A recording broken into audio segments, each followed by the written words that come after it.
2007 সালে গেছিলাম, পিসি ভিসাতে গেছিলাম আর কি। ওইখানে ওই সময় তো মনে করেন পাসপোর্ট, আরেকজনের পাসপোর্ট কিনা যাইতে পারতো, এখন তো আর যাওয়া যায় না, এখন অনলাইনের যুগ, ঠিক আছে।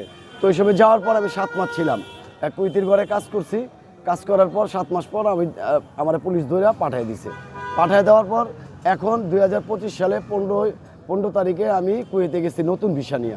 আমার কুয়েতে ভিসা দিছে, ও ভালো, কুয়েতি ভালো লোক, আমার ভিসা দিছে। আমার ভাই ওইখানে থাকে, ও তো আর জানে না আমার ফিঙ্গার আছে। না জানার কারণে আমি ভিসা প্রসেসিং করছি, বিএমইটি করছি, ঠিক আছে। আমি মনে করেন ট্রেনিং করছি, সব কিছু কইরা ভিসা প্রসেসিং করে আমি 15 তারিখে 15 ডিসেম্বর আমি কুয়েতে থেকে, বাংলাদেশ থেকে কুয়েতে গেছি। ওদিনকার রাত্রে আমি যখন নাকি আউট পাস দিয়ে দিবে, আমার ফিঙ্গার হয়েছে কুয়েতে। পরে যে আপনার তো ফিঙ্গার আছে, আমি বললাম কিসের ফিঙ্গার? আপনি কি ছিলেন? আমি 2007 সালে ছিলাম। তারপরে আমার সাথে সাথে টিকিট করে বাংলাদেশে 16 ডিসেম্বর সকাল 6টা বাজে আমি আবার বাংলাদেশে ফেরত আসি। এখন ভাই আমি পুরা ঋণ ভাই, আমি পুরা ঋণ কইরা ভাই, আমি 8.5 লাখ টাকার মতন ঋণ করছি ভাই।